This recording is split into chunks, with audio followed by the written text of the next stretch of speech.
Coucou les amis, c'est Julien44, j'espère que vous allez tous très bien. J'en profite d'avoir le Jess avec moi, ce LG73, pour aller au bout d'un tuto que j'arrivais pas à réaliser depuis longtemps, que je vous avais proposé. Un tuto rénovation du pont avant sur les Toyota. C'est une opération que j'avais réalisée il y a longtemps sur le LG70 de Uber. Dans mon cas, pour le LG73, j'en ai profité pour supprimer les moyeux électriques et je vous montrerai après comment on fait. C'est parti pour un nouveau tuto. Commencez par placer le pont avant sur chandelle et mettez-le en vidange.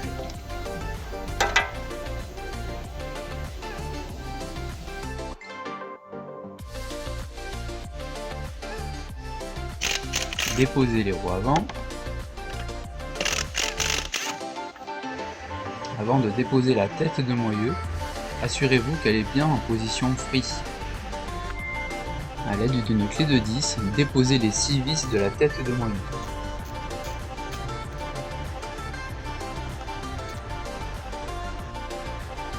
Ensuite, vous pouvez retirer la tête de moyeu et l'ensemble du crabotage. A l'aide d'une clé de 12, desserrez les 6 écrous du moyeu.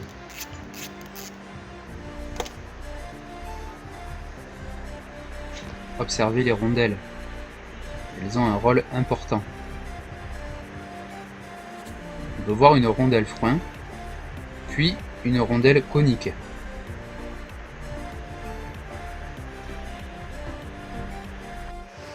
Pour extraire ces fameuses rondelles coniques qui sont très souvent grippées, utilisez du dégrippant.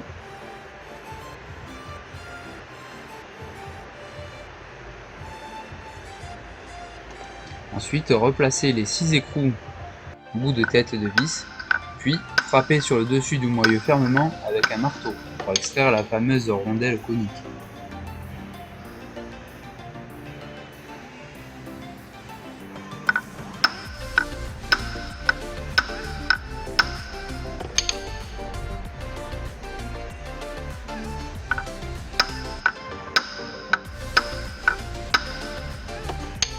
Si vous avez de la chance comme moi, elle finit par se décoller. Utilisez une pince tout simplement pour la retirer.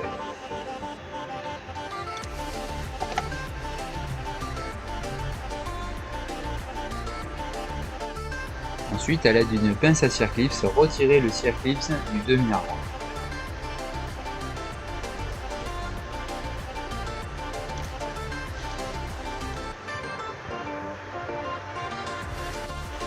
On peut alors ensuite déposer l'ensemble du moyeu débrayable.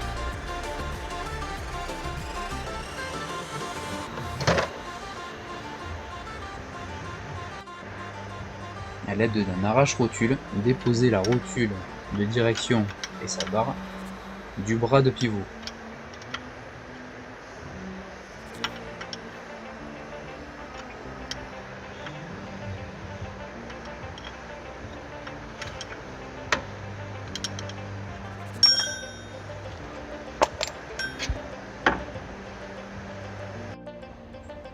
Cette opération est aussi l'occasion de faire une bonne révision au freinage.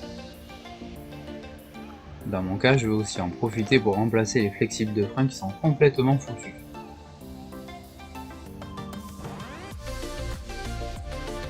A l'aide d'une clé de 10, déposez la canalisation rigide de l'étrier de frein. Pour éviter tout désagrément au niveau de la purge du circuit de freinage, pensez à mettre un presse-pédale avant l'intervention.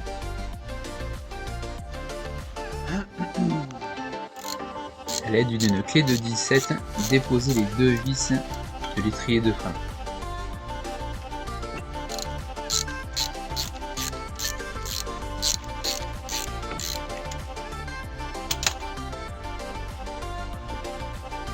On peut ensuite déposer l'étrier de frein. À l'arrière du pivot, à l'aide d'une clé de 10, déposez les 8 vis des demi-lunes qui maintiennent la feutrine en place.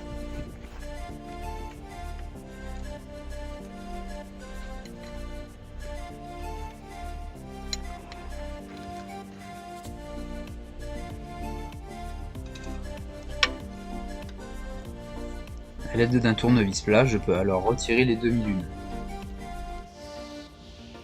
Prévoyez en amont un bac à mettre dessous pour l'écoulement de la vieille graisse.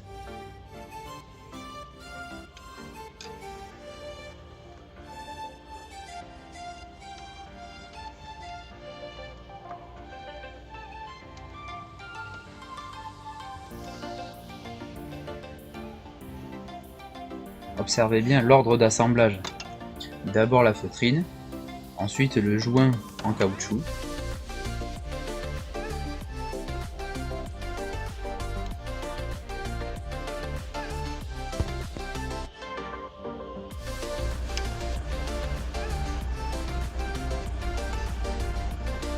puis la grosse rondelle métallique.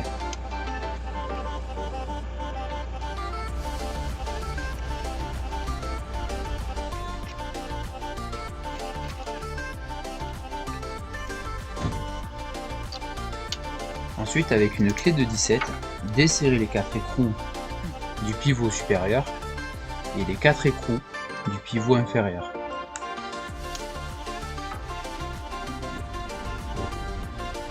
Ensuite, avec une douilleuse de 54 spécifique, desserrez le contre-écrou du roulement.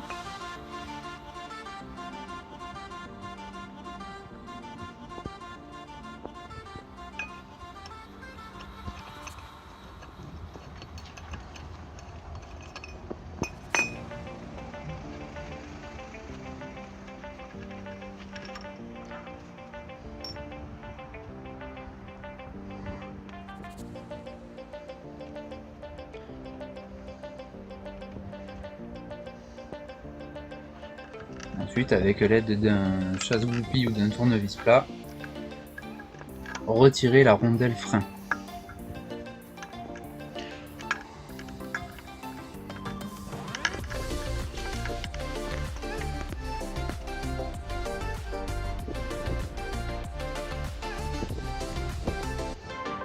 Et à nouveau, avec la douille de 54, retirez le deuxième écrou du roulement.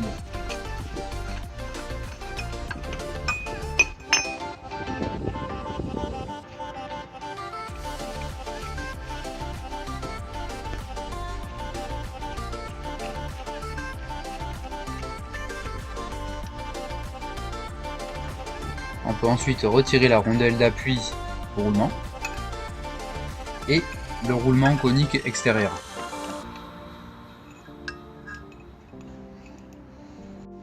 On peut alors déposer l'ensemble moyeu, disque de frein, de la fusée.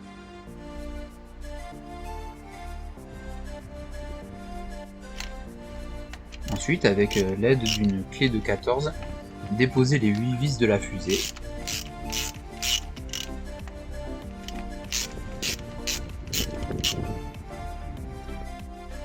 Puis retirez l'ensemble flasque et fusée.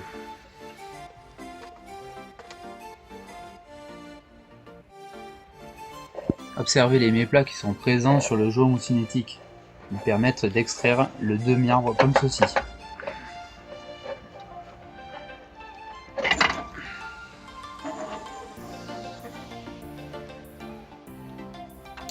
Ensuite, comme tout à l'heure, avec la clé de 17, continuez à desserrer les 8 écrous du pivot. Comme vous pouvez le voir, ils sont équipés eux aussi de rondelles coniques. Utilisez du dégrippant pour faciliter la dépose.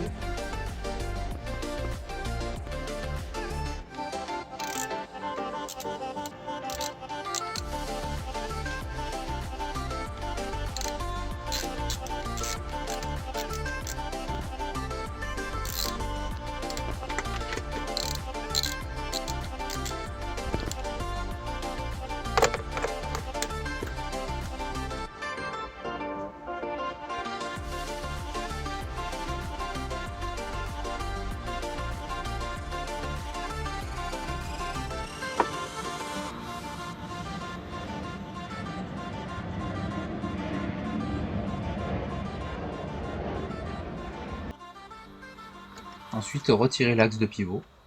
Vous pouvez observer que de ce côté-là, c'est le seul axe de pivot qui n'a pas de rondelle conique. Ne vous trompez pas au moment du remontage.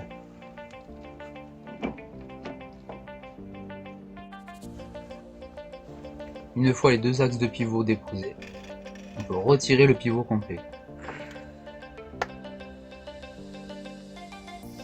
C'est à ce moment-là qu'apparaissent les fameux roulements de pivot.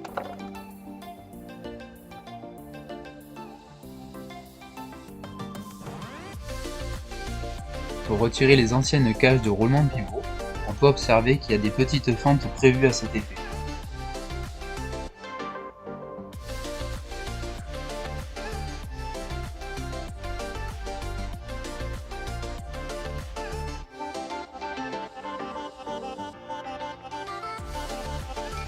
À l'aide d'un gros tournevis plat, retirez le joint speed de demi-arbre.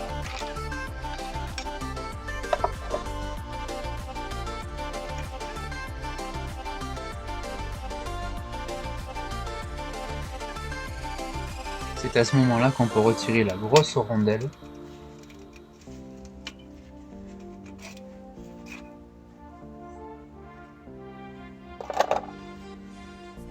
et le joint en caoutchouc.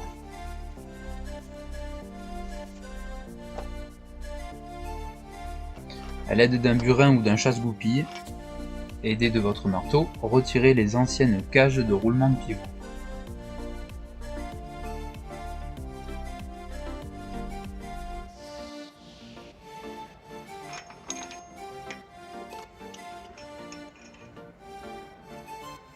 On va alors aisément observer l'usure des roulements de pivot sur la cage.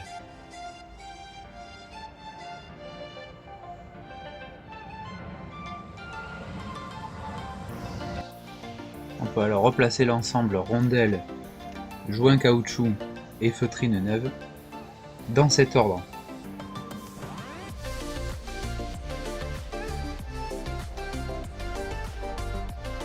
À l'aide d'une douille bien choisie et d'un marteau, replacer le joint speed de demi-arbre dans le pont.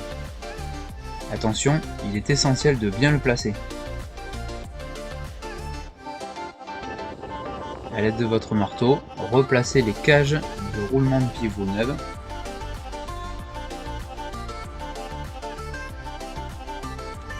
Graissez abondamment le joint homocinétique avant de le remettre dans le pont.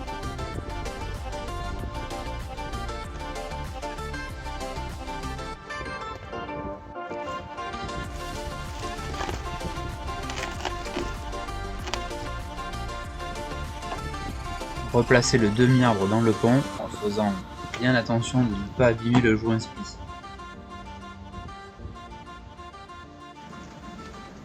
On peut ensuite replacer l'ensemble du pivot.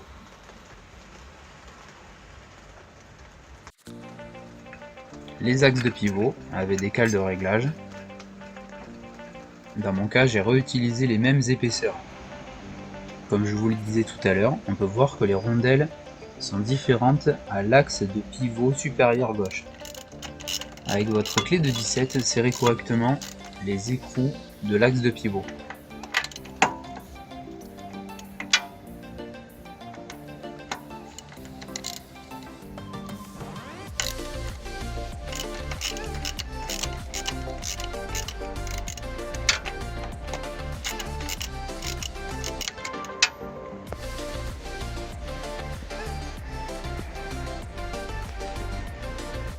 Les cales de réglage permettent d'avoir une pré-contrainte sur les roulements. Assurez-vous, en faisant plusieurs essais, qu'il n'y a pas de jeu ou que le pivot n'est pas trop dur. Auquel cas, il faudra jouer avec les épaisseurs de cale. Si tel est le cas, il y a souvent des cales de réglage dans les kits de rénovation de pivot. S'ils n'y sont pas, assurez-vous d'en avoir. Ensuite, replacez les joints de fusée comme ceci.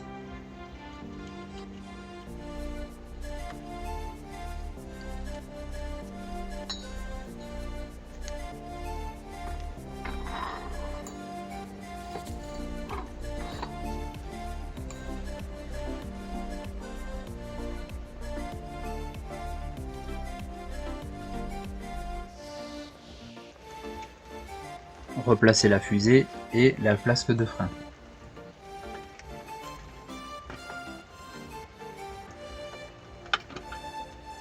Puis le gros joint d'étanchéité de roulement. Approchez les 8 vis de la fusée.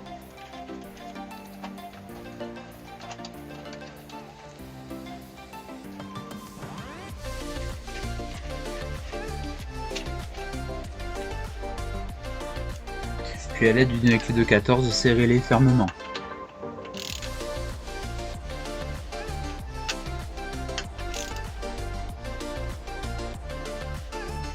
Maintenant, avant de replacer le moyeu, je vais remplacer les disques de frein par des neufs.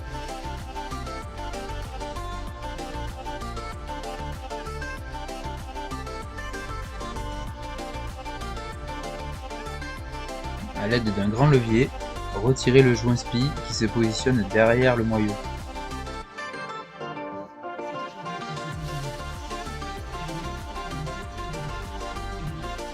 On peut alors retirer le deuxième roulement de roue.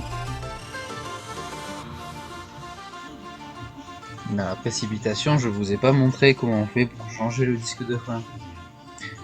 Il faut pour ça retirer tous les goujons de roue et les deux vis avec une clé de 14 et les replacer une fois que le disque de frein neuf a pris sa place. Profitez-en pour contrôler l'état des roulements de roue et s'ils sont en bon état, refaites un bon graissage avant de le placer.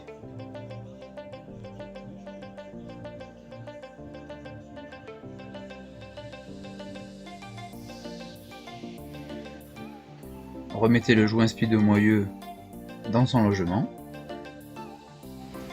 On peut alors replacer l'ensemble moyeu, disque de frein et roulement sur la fusée. Après avoir placé le roulement de roue extérieur, placez la rondelle d'appui.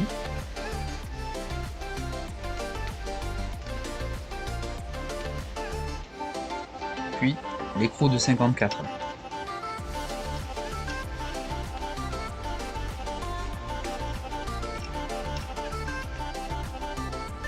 A l'aide de la douille de 54, serrez convenablement les roulements.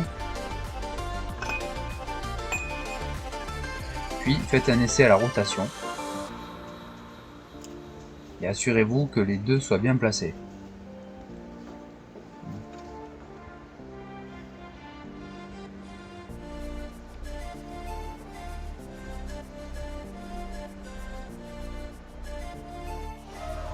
A l'aide d'une clé dynamométrique, serrez l'écrou de roulement à 20 Nm.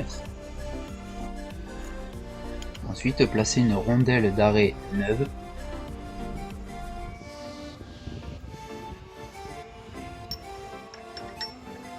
Puis le contre-écrou du roulement de roue.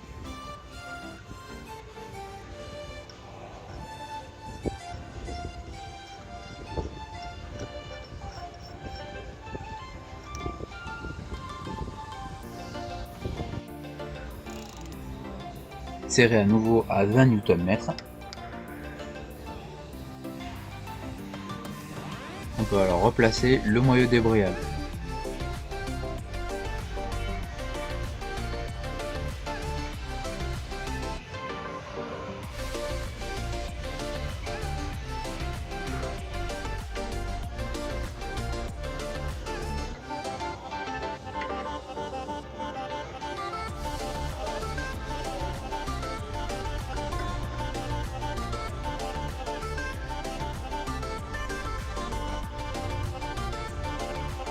Si vous avez des difficultés pour mettre le tiré de demi-arbre, utilisez une vis de 7 en bout de demi-arbre pour le tirer.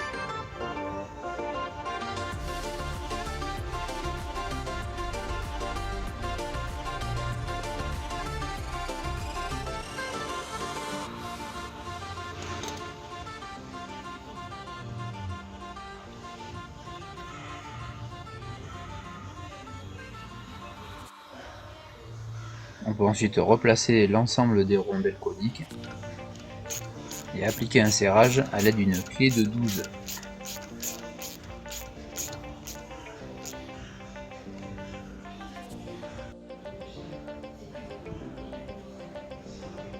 Avant de replacer le crabeau du moyeu débrayable, graissez légèrement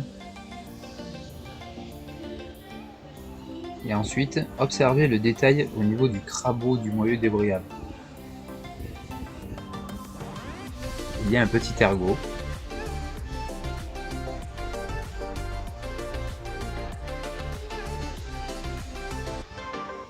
Il se place comme ceci.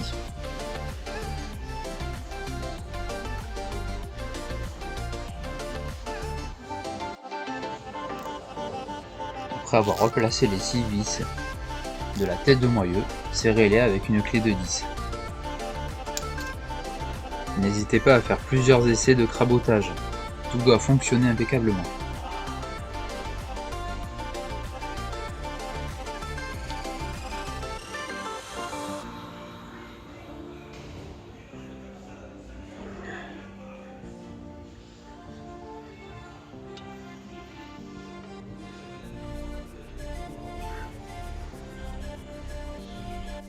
Replacez la feutrine neuve et les deux demi-lunes avec les 8 vis de 10.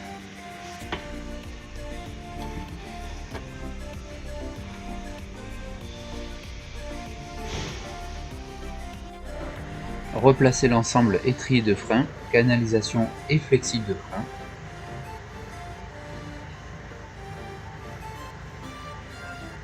On peut voir que j'ai également mis des plaquettes de frein neuves.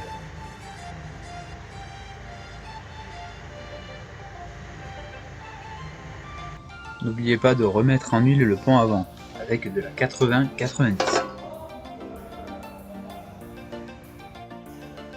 Et pour terminer, après avoir remis les roues, si vous pouvez, faites un bon réglage de la géométrie.